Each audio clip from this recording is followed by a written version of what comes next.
The pride, the passion, the purple. This is the Prowl. Welcome to this week's episode of The Prowl. I'm Margot Surges. And I'm Samantha Castro, and this week we're reporting on location from the McLeod Center. Let's take a look at our first feature. There are many sports clubs here at UNI. The Women's Volleyball Club is just one of many where talented players practice their skills. My name is Bailey Fleming, I'm the president. I'm Deanna Mart, and I am the vice president. We play competitive volleyball against other surrounding schools. We attend tournaments on the weekends, and we practice twice a week for it. We're actually preparing right now to attend the national tournament in Kansas City, so that's what we're practicing for the next 2 weeks when we finally get to go. The tournaments are really nice. It's like finally, after practicing for 3 weeks straight, you finally get to like show the world what you're made of, I guess. My name's Leslie Stone. I'm a sophomore at UNI, majoring in communication studies, and I am a setter for the volleyball team. Hi, my name is Olivia Drexler. I play libero on the volleyball team, and I'm a freshman here at UNI. This is actually my first year playing.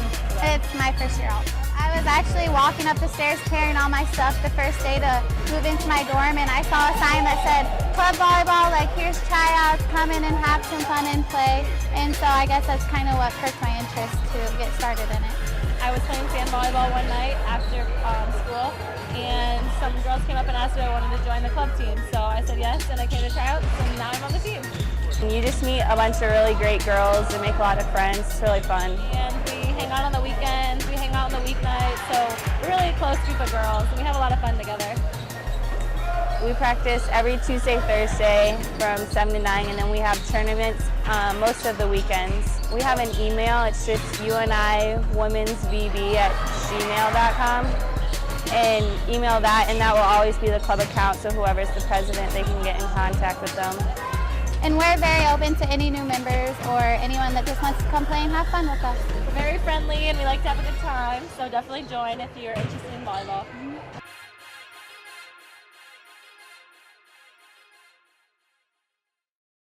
We now go to the boys over at the round table. Take it away. We're here in the Union, and I'm joined by Andy McConnell and Sean Dengler, and we're going to talk about Major League Baseball. I'm Mike Lieb. So, start off, Sean. Who do you what do you got for your team? I'm going for the Cubs, obviously. Local, from Iowa.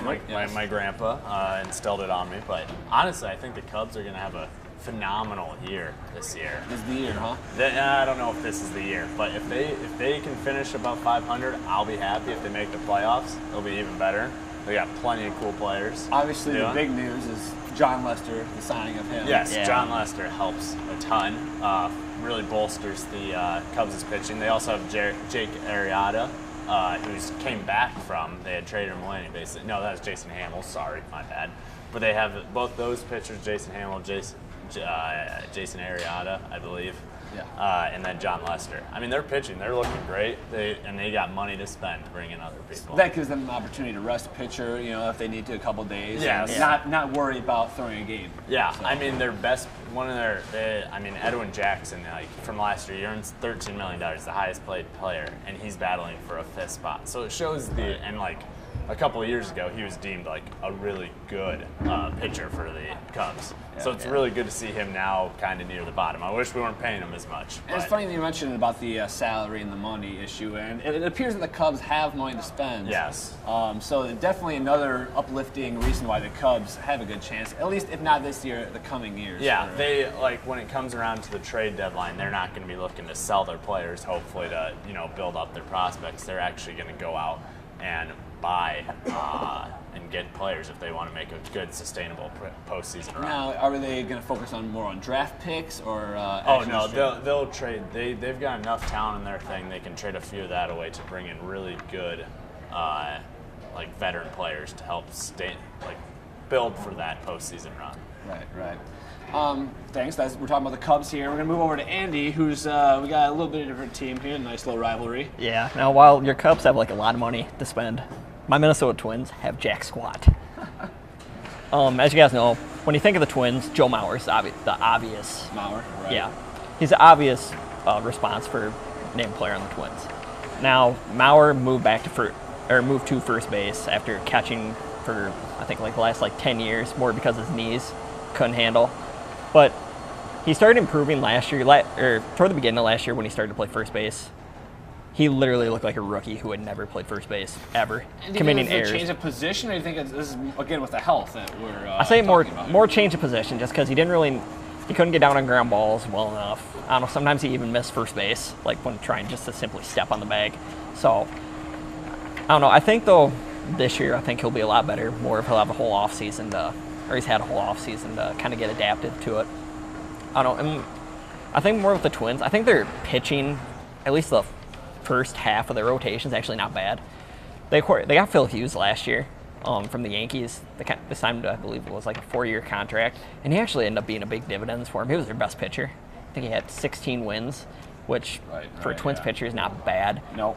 And they just got Irvin Santana over in the offseason. And last time they had Santana was Yohan Santana. He was like the best pitcher in baseball for a while until he had to leave. So I think if the Twins, if their pitching can just hold up, and mostly their bullpen's kind of their big question mark, not necessarily Glenn Perkins, their closer, because he closed the All-Star game last year. But I think if their relievers can hold serve, I think they could be in contention for a 500 team.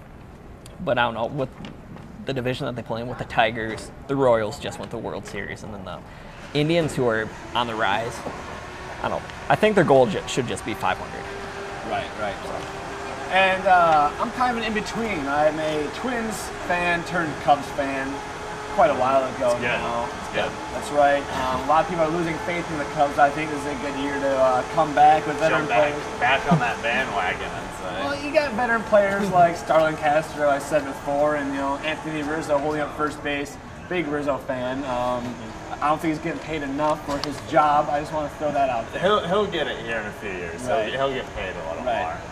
So, before we sign off here, World Series picks. Oh, I'm going with the Freeway Series. I got the Los Angeles Dodgers versus the Los Angeles Angels. They both are built. The Dodgers have the highest payroll, so obviously they have the money to spend.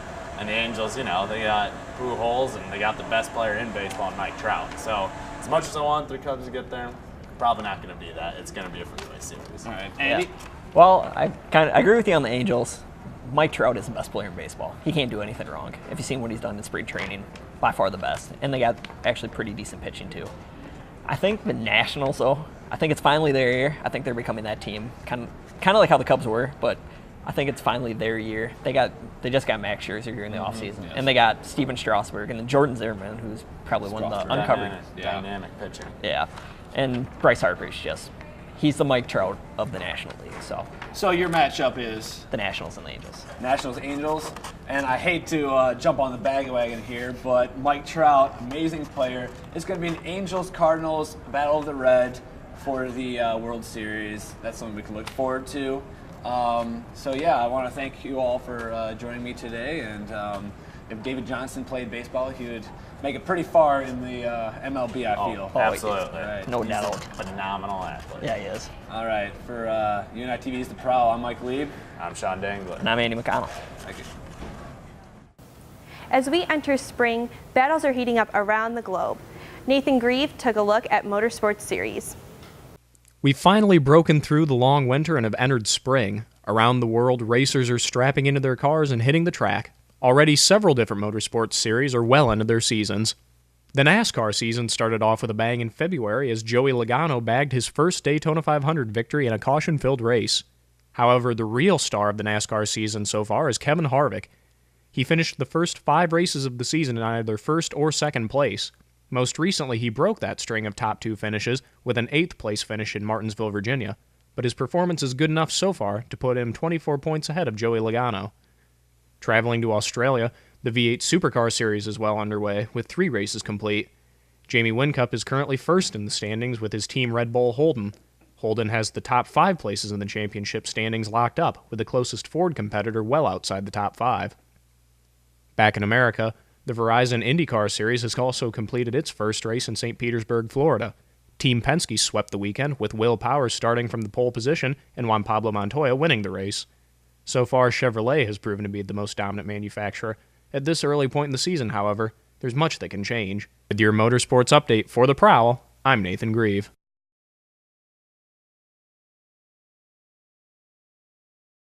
Up next, we get an inside look at one of the most recognizable buildings here at UNI. Experienced reporter Sean Dangler takes us on a tour of the UNI Dome. My name's Sean Dangler. I'm here for the Prowl. We're going to show you what this UNI Dome's all about. All right here, these pro boards might not look like anything special, but actually they're what the turf sits on. While this just looks like glass to you guys, there's actually an office on the other side. Fun fact, it's kind of like one of those interrogation scenes you see in a film. This door right here takes to the McLeod Center, but right now, we're staying in the Dome.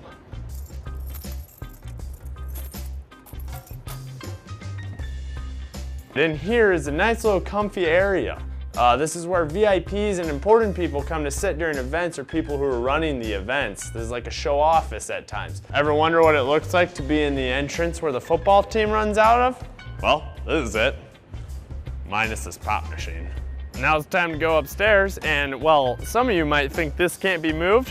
It can be.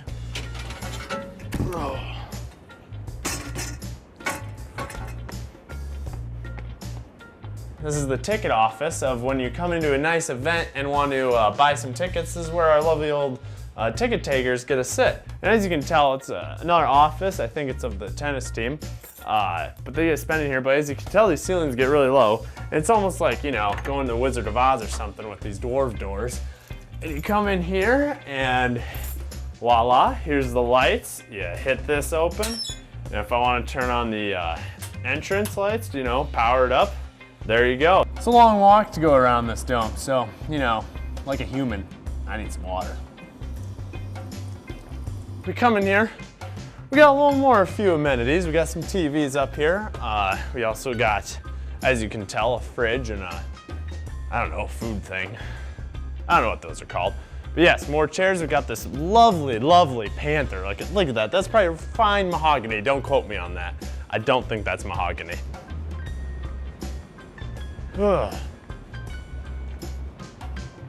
As you can tell, this view that you're looking at is pretty dang high up. It's actually from the catwalk of the UNI Dome. Where we're standing, you can actually get over to the scoreboard, and when they need to fix it up, they'll use this to get over there. Yeah, but it's really high up, and the thing is, I don't like to be this high, and that's why I'm standing kind of near the entrance to this, because I'm so afraid of heights. It goes on for quite a bit, actually. Here we got a nice fridge that they can put their drinks in. Let's see if we got anything in here. Oh, that's locked. That's my bad. This is the replay booth. So you know whenever they we got to call up to the booth and let you know what's happening, this is actually where they're at. I'm not even gonna try to see if I have a key for this. Oh wait, I don't, because it's open. So if you've ever wondered during a football game where the cameras are that they're looking down, this is the place they sit on. Obviously the student sections would be right down in front of these cameras. For the Prowl, I'm Sean Dangler.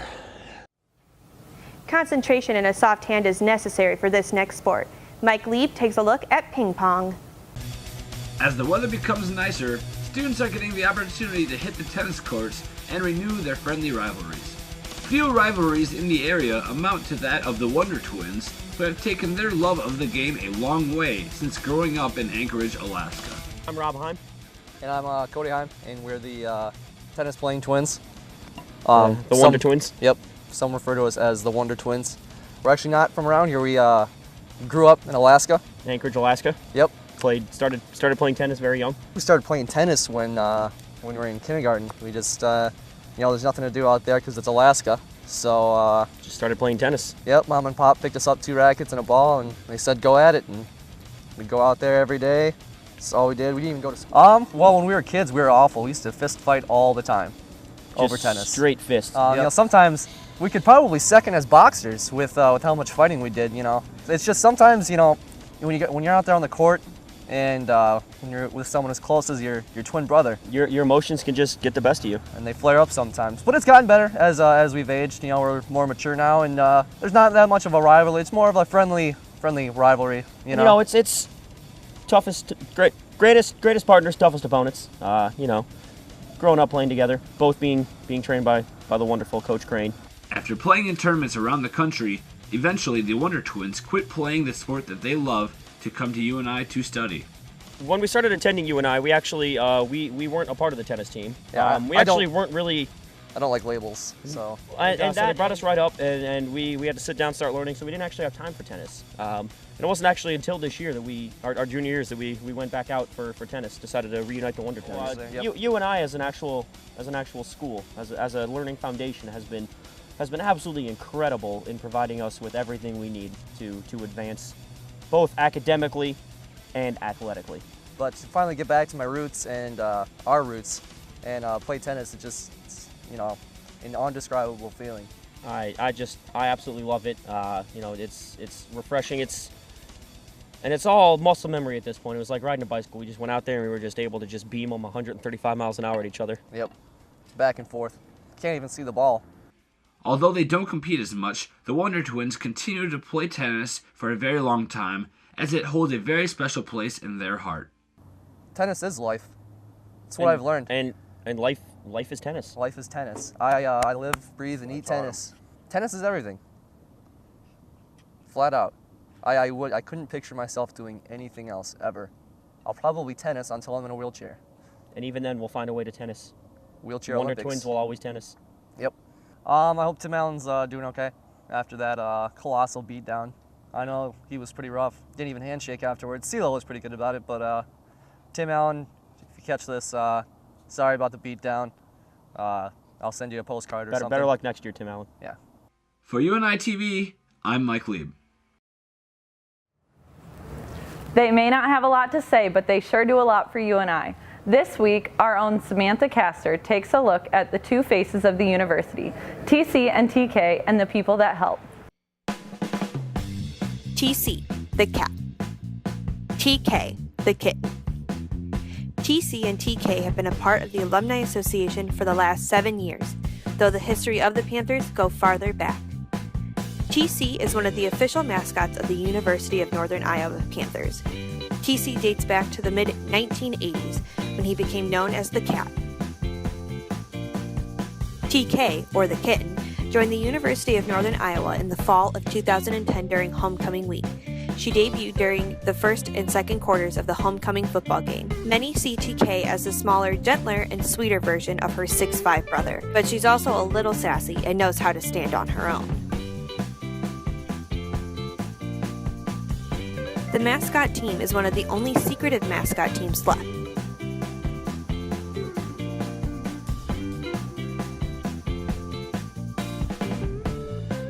Most see these two at sporting events for UNI, but they do a little bit more than that. These two cats go above and beyond by volunteering in the community, on campus, and attending outside events like weddings, birthdays, parades, and much more.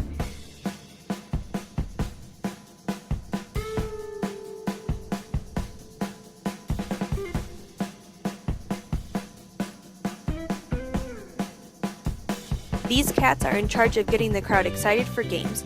By attending cheer and dance practices, these two have gained some skills in stunting, cheering, and also dancing.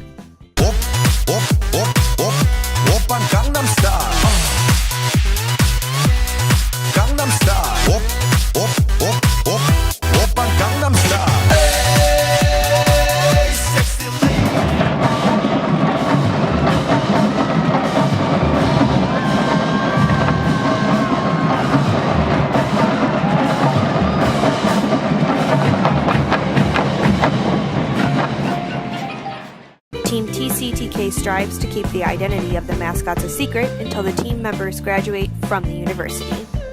Team TC-TK is a volunteer program. The team has put in over 1,944 hours during the 2014 school year.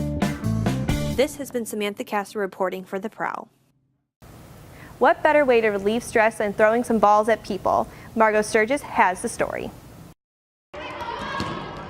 In the WRC, you may see games of basketball or volleyball being played, but you probably wouldn't expect to see this sport. I am talking about the intense sport of dodgeball, and students here take it very seriously.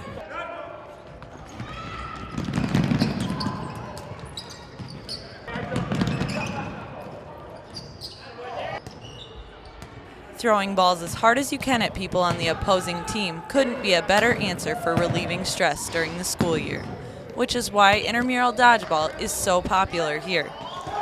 Any student can play here at UNI, but it takes a certain type of person to play with this kind of intensity.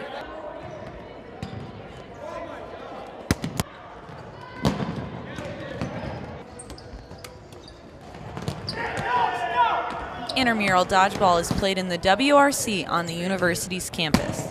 Students form their own teams of 8 and play between 7:30 and 9:30 p.m.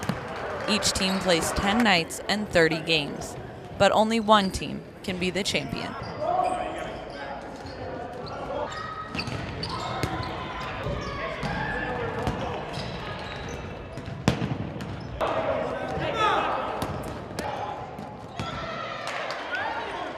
They dip, they duck, they dive, and they most certainly always try to dodge, because there is nothing worse than leaving your teammates and walking off the court after being hit or someone caught your ball. When the games are over, you can look forward to a very exciting team celebration.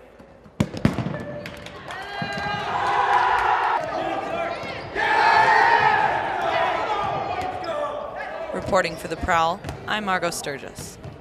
With the spring volleyball season starting up, we wanted to take a look back at the amazing career of one of our seniors here at UNI. This week on The Prowl, we took a closer look at senior outside hitter Erica Hinton and the amazing career she had for UNI Volleyball. Erica is a huge leader out on the court. She gets after it every single day. She's such a hard worker. She's always holding all of us accountable, making sure we're doing our part as well. So she's not only getting better herself, but she's getting everyone else better too. Yeah, she's one of the most mentally tough girls on our team. She wants to be on the court, she wants to play, she wants to win. So like, you know that she's going to do whatever she can to be out there and help us. So that's always good. You can just have confidence in her to push through everything. She's very competitive, you know, you can always count on her to fight hard every single point, and you need people like that on the court. She has hops for sure and has a very strong arm. She puts heat on the ball that I've never seen before, and she's a very good outside.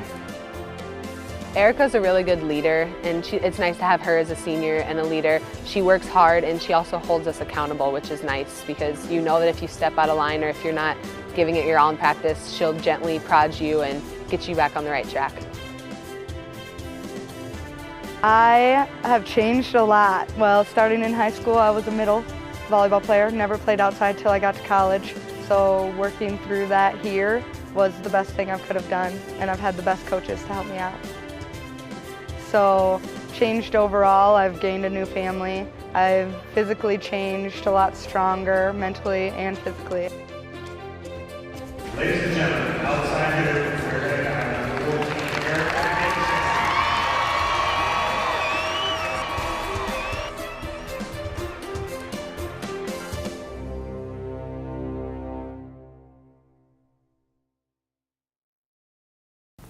March Madness certainly lived up to its name this year for UNI athletics. Let's take a look at the top 10 plays for the UNI Panthers.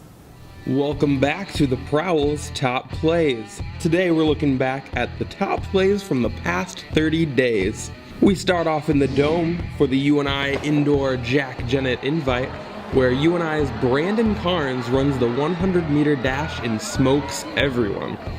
Carnes is looking to have another great year for Panther track and field. We go down to the men's Missouri Valley tournament where UNI's Seth Tuttle gets the steal, goes around the defender and up for the layup against Bradley. Number 8, with the shot clock running down, Madison Weekly takes it herself, goes past one defender, one more, and gets the nice layup against Wichita State. In St. Louis again, Wyatt Lowhouse lobs it up to Nate Buss for the alley-oop. Now out to Robinson Dresser's softball diamond, where UNI's Caitlin Winnett gets one of her first home runs of the year. UNI gets the split with Wichita State, both winning one game apiece in the doubleheader. In St. Louis again, the championship game against the Redbirds, Wes Washburn drives the lane and gets the foul all the way down in UNI's comeback for the championship. St. Charles, Missouri, the women's basketball tournament. Madison Weekly dishes it off to Brittany Donaldson, who hits the long three against the Southern Illinois Salukis. UNI would win that game and go to the second round. Opening game of the Missouri Valley tournament. Seth Tuttle loses the ball but recovers and gets it to Nate Buss for the slam. 2 days later in the Missouri Valley Championship game, Jeremy Morgan would get the steal, who lobs it up to Seth Tuttle for the dunk. And in one more highlight from that Missouri Valley Conference Championship game against Illinois State, Nate Buss taking it behind everyone else for the dunk and the comeback. UNI wins the Missouri Valley Conference Championship and goes 2 rounds into the NCAA tournament. It was a great March for the Panthers. Thanks for watching The Prowl. Well, you got your stories here, from motorsports to furry faces of the university. Tune in next time. I'm Margot Surges. And I'm Samantha Castro, signing off for this episode of The Prowl.